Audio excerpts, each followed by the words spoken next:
We live in Long Beach and love all the diversity and culture the city has to offer. Recently, the New York Post ranked Long Beach number 4 on its list, the best places to live in the U.S. There are many colorful parades and festivals.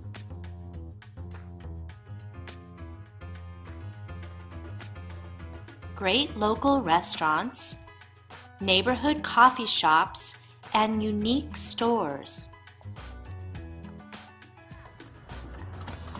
An extensive bike path system that goes along the beach and throughout the city.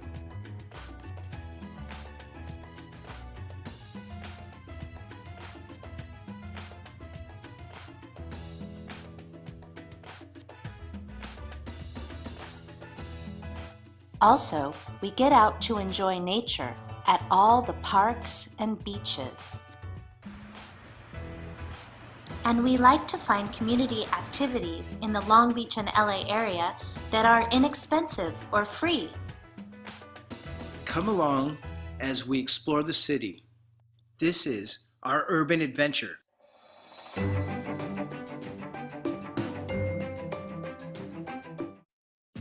In this episode, we first visit the 2 historic Long Beach ranchos, Rancho Los Alamitos and Rancho Los Cerritos.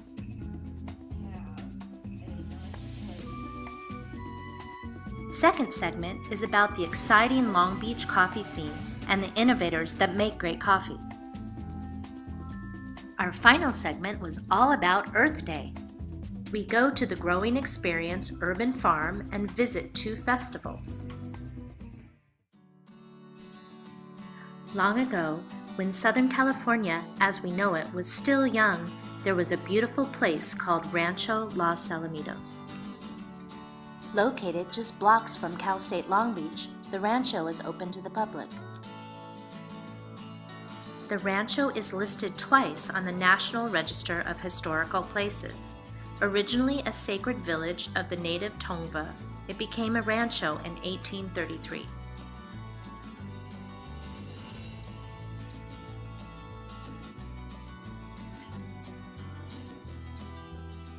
The rancho is made up of 4 acres of historic gardens, a working ranch barnyard, an adobe ranch house, and the Rancho Center with exhibits and information.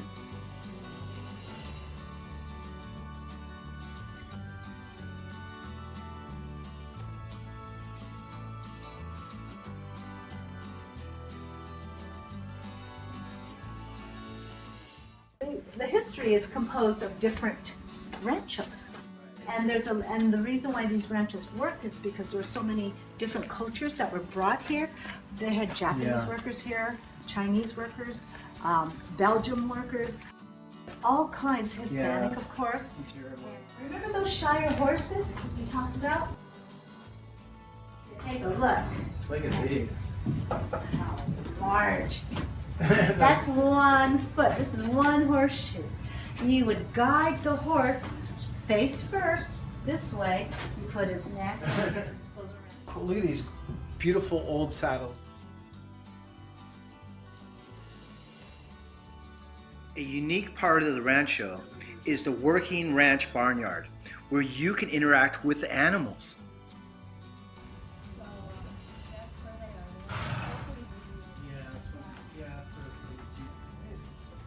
Abel Stearns was a cattle rancher, but he lost his farm actually in 1860 because of the drought. And John Bixby from back east, he saw, he gets hold of the farm, and he knew that the sheep were more drought resistant. So he actually became a sheep rancher.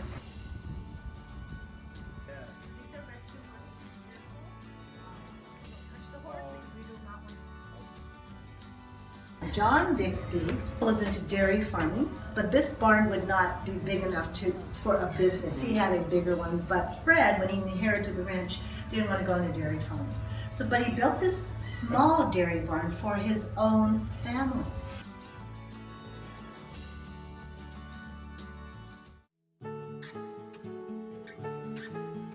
You can learn more about the history by taking a tour of the gardens.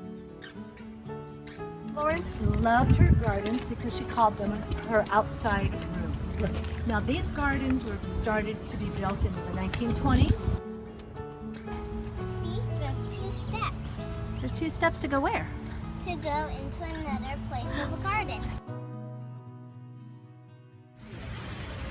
Let's talk about this thing right here.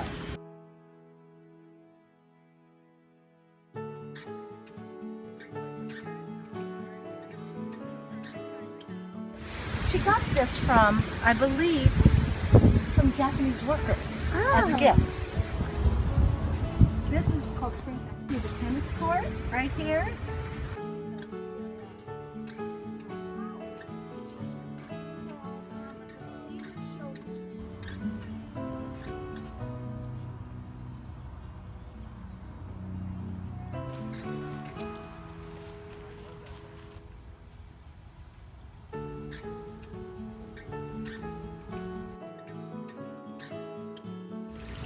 How pretty she is. The rancho also has impressive succulent and cactus gardens.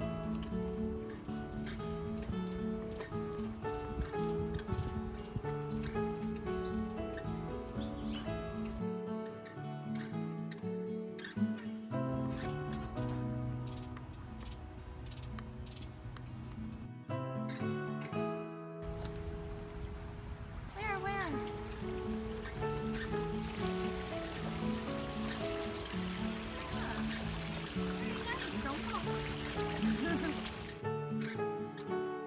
Our family enjoys coming to Rancho Los Alamitos.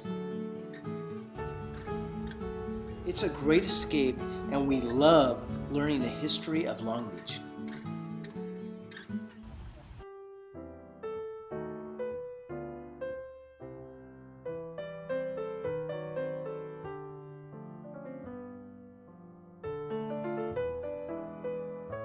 There is a second beautiful rancho in Long Beach.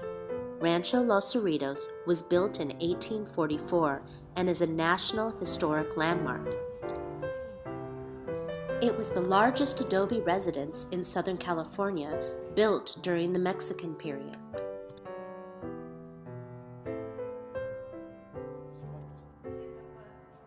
The rancho's original workers' quarters have been restored. And available to tour with a guide. It's another issue, but they learn to cope. And of course, with all the people that are coming and going, family and workers.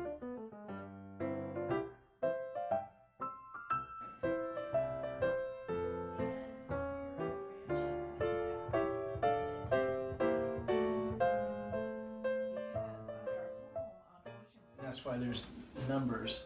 Because we are still a public library in this room.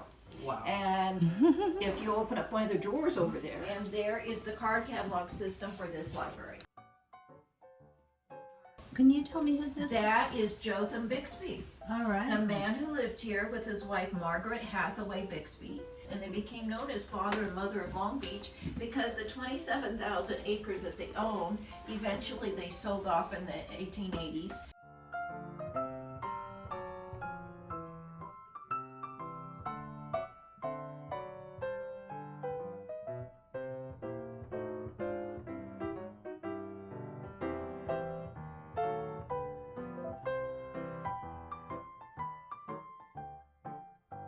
Surrounding the rancho are the gardens that you are free to explore on your own.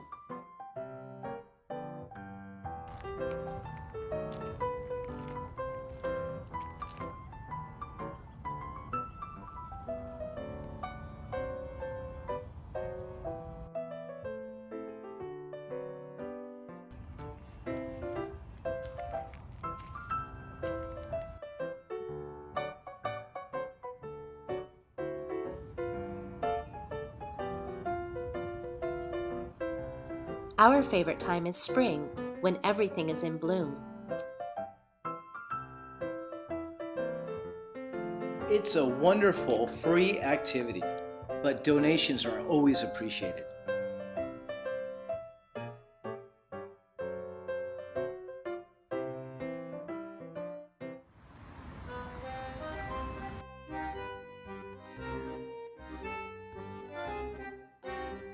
On our recent trip to Paris, we explored the gardens and historic places of this gorgeous city.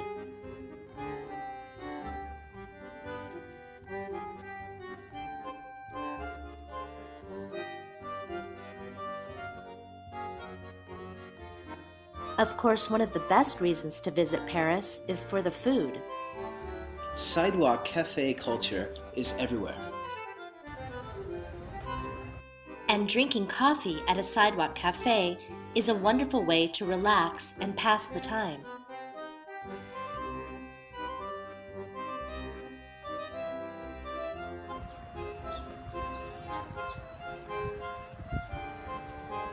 Long Beach also has a thriving coffee scene that we feature in this next segment. Commodity Coffee is a brand new pop-up. Commodity has delicious crafted coffee, a sarcastic sense of humor, and if you really prod them, some juggling. For great coffee in the California Heights and Bixby Knolls area, go to Steelhead. And the popular Rose Park roast their own coffee and have a huge following.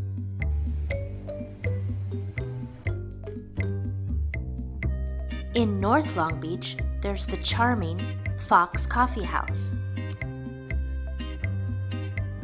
What's your name? Mary. And you are the owner of Fox Coffee House. So all of our baked goods are vegan. We bake everything in-house. Probably some of our more popular items would be like the Earl Grey tea cake, the carrot cake, our savory scones. Also the vegan pot pie is really popular.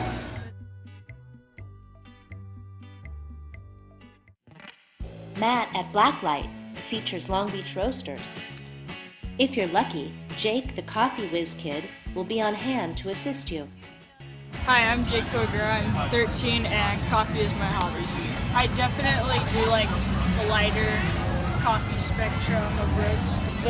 This one from Vidar Roasters, grapefruity, kind of like a little bit of Earl Grey notes. It's super good. This is in Ethiopia from Black Ring. They're located in Long Beach too. It has like lots of blueberry to it. The Columbia is really good. Lots of baking spices and kind of caramely. What was the bang ring? Started like going to different coffee shops, and I met Matt, and then I started roasting what he gave me. Matt and I were thinking of putting my coffee on this selection right here. Another amazing coffee resource here in Long Beach is Moon Mountain, grown in Costa Rica and shipped in through the port of Long Beach. So my name is Vivian. I am Costa Rican. I grew up in a coffee farm. I'm Jim Evans and with Moon Mountain Coffee. And yeah, I was visiting my wife and her family in the small little tiny village in the mountains in the very south of Costa Rica. It's just a beautiful place to be and I loved it there, and somebody was offering up a coffee farm for sale, and I thought it would be good to as an investment and also to help her family. She tells stories of really enjoying being on the coffee farm where she was a little girl while her dad was working and jumping over the plants. We bought the farm, and it's been an experience ever since. You grow our own coffee, skip the full chain thing and bring it, ship it to the United States and roast it ourselves and try to make a brand.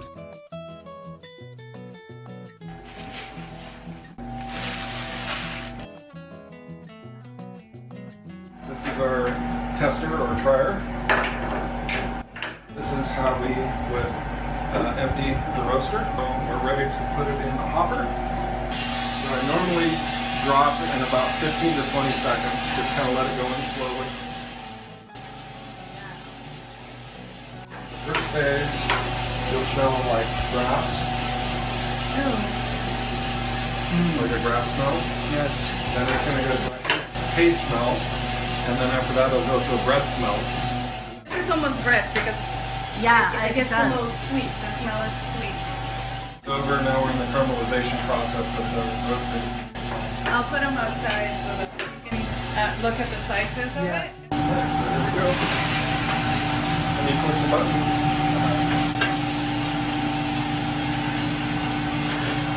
Yeah, you feel the heat, but it's going quickly. You can hear some crackles. Yeah. Coffee is notorious for a lot of chemicals being used, and so we're trying to produce a really healthy product. It's a whole new idea and as I said, it's like inoculation at the farm. Like you bring back all of the bacteria that was originally into the soils, and then now that is supposed to help the farm produce healthy again. So some of the coffees that we're planting are award-winning coffees that I think Best of Nicaragua a couple years ago. It's called Marsellesa. And we're going to plant next month we're planting 25,000 plants of that. Already planted some Kenya SL28 that won Best of Costa Rica. Then we also have Geisha, that is, everybody in coffee knows about Geisha, and this is a Panamanian Geisha. Those are the seeds that we're trying to produce and trying to make great coffee. Recreational in downtown is a great new innovative coffee shop.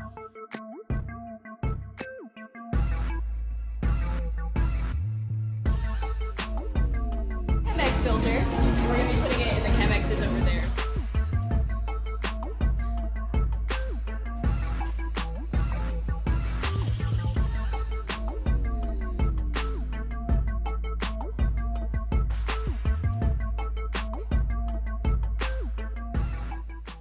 So my name is Bobby Hernandez. I own Recreational Coffee, and yeah, we started here about 1.5 years ago. So we roast at a facility in Anaheim Hills.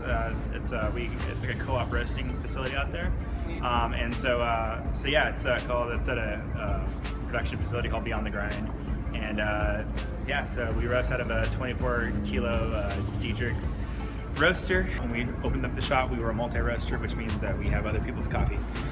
And we kind of highlighted the fact that we would really curate the menu and make sure that like everything was just mind-blowing. And so with that same kind of mentality, we carry one guest roaster to kind of show some kind of transparency with our stuff, that our stuff is on level with that.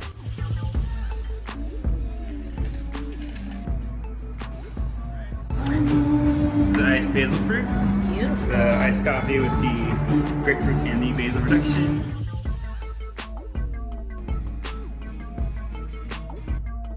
Sea salt affogato. It's 3 scoops of organic vanilla bean ice cream with espresso grounds, and then fresh cracked sea salt over that as well too. And it's just a decadent item and super good. That sounds orgasmic. Coffee was a recreational activity for me as well, so it was like something I did on the side. And then on top of that, like I remember like looking up the definition of recreational in the dictionary, and it said relating to a socially acceptable drug, and I was like, oh, that's perfect. We'll be recreational coffee. So yeah. Wide Eyes Open Palms was a popular coffee pop-up around Long Beach. They recently just opened their new cafe. I'm Angie Evans, and I'm the co-owner, the head of the beverage program. My name is Kat McIver, and I'm the co-owner of Wide Eyes Open Palms, the baker and the chef. Yeah, she creates all the food and pastry items. I have a wonderful pastry chef that I've hired to help me full time, and you know, it's really an emphasis on simple recipes that are able to be adapted to whatever is available and in season.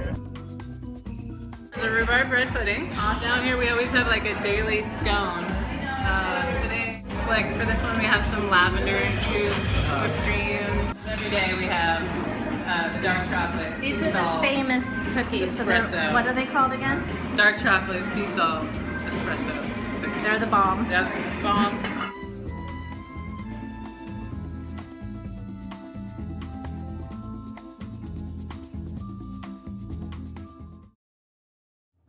We love Lord Windsor in Alamitos Beach.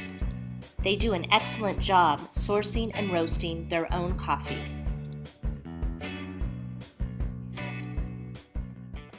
My name is Wade Windsor. I'm part owner of Lord Windsor Coffee here in Long Beach, California. We sample coffees before we buy them in bulk, and in that sampling we roast them a couple different ways, and we cup. And, over the course of doing it several times, we just learn what type of nuances are in the coffee. So this is a Diedrich IR7, a fairly small roaster for a commercial roaster. but it's treated us very well. And so the way we approach that is we roast the coffee really light on a sample roast. So cupping is basically the simplest way to brew coffee. You just take grounds, you ground them directly into a glass, pour hot water over it, and what that does is it creates like a little crust, almost like a creme brulee kind of crust, and then you let it brew for a while, cracking that crust with a spoon, and then you're getting kind of the most potent stage of aroma at that point. And then you scrape off some of those grounds and essentially just let it cool down and get to slurping.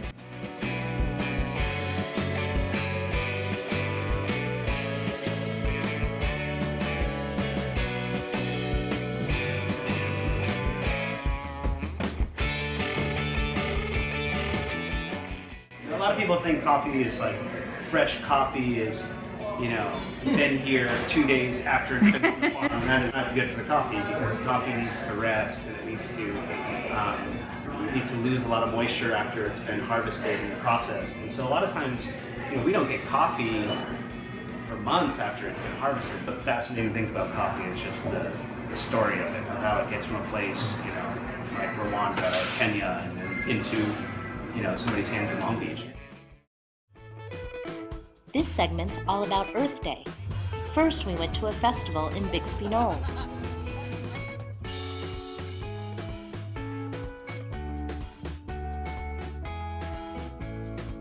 The Friends of the LA River brought their mobile museum for you to tour.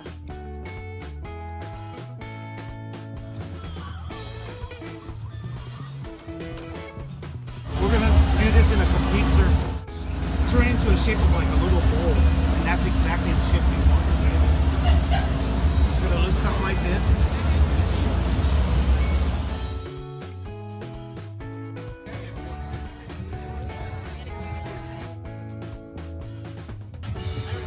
Alright, so just find the product. So you can paint the pot. We see all your colors. Just come over to black.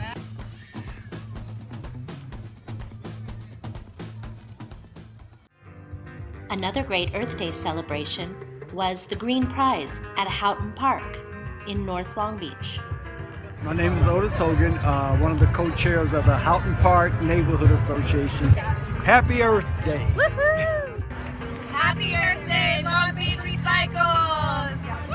Happy Earth Day to Long Beach 350. Long Beach 350. What's up, Mini Masha? Hi there! Hi, Urban Adventure! Come to the Moxie Roller Skate Shop on 4th Street.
We're here at the Green Prize Festival. My name is Stella Ursua. I'm the founder of the Green Prize Festival, and thank you for stopping by today. We really appreciate it.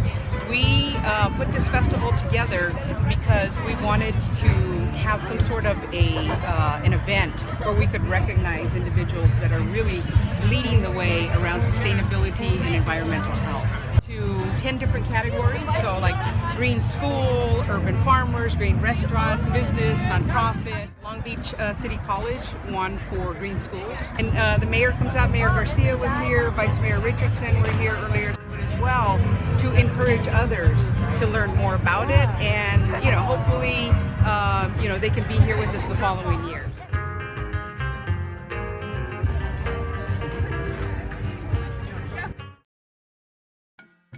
In our final segment about Earth Day, we went to the growing experience, Urban Farm and Community Garden. Their growing methods use amazing, cutting-edge green technology. Located across from the Carmelitos housing community, they have a once-a-week Friday farm stand where you can buy fresh veggie boxes. So in addition to organic farming being healthier for our bodies, eating organic foods, we think about the quality. You buy a tomato and it doesn't taste like anything, and that has everything to do with the quality of the soil and the nutrients that are actually getting into the plants. But we're actually building the soil, so you can see that there's quite a bit of difference here. Yeah. Integrate nutrients in the soil, aerate it, get water flowing again. But also with our in-ground crops, we're having to build the soil using our organic compost. And this actually, makes our produce taste wonderful and look great. So my name is Julie James, and I'm an herbalist studying and teaching about herbal medicine for a little over 30 years. And I run an herb school here in Long Beach called Green Wisdom Herbal Studies. My focus is I want to get people to learn about plants, learn about medicinal plants, and not the plants as they come in like little capsules from the store, but actually the growing plants. So this is an elderflower. Flower is going to form berries. Clinical virologists have done studies on elderberries' use to fight the human influenza virus and all of the ways that the virus mutates to protect itself. We're always having to take vaccines. Well, there's no way that the virus can mutate to protect itself against the elderberry because they have been evolving together on this earth for millennia. So the original source, basically. The original source. Holly, the program manager, gave us a tour of the aquaponics greenhouse. Today we are in our vertical tower aquaponics system, utilizing nutrients from fish waste. So we've got two 650-gallon fish tanks that both have edible varieties of fish. The fish are creating waste in the form of ammonia. The water then goes into this biofilter where the nitrification process is sped up by nitrifying bacteria. The water is then pumped up into our drip tubes here, which are on a constant drip going down the side of these towers. Leafy greens, we typically will take the largest leaf off of the plant. So you can see we harvested, the larger leaves off of here. Right. And we'll just go around and pick a few off. Especially in urban environments where you might not have available growing space. So a system like this can be replicated in a parking lot, on a rooftop, or maybe in an area that has contaminated soil and create that local sustainable food culture that we need.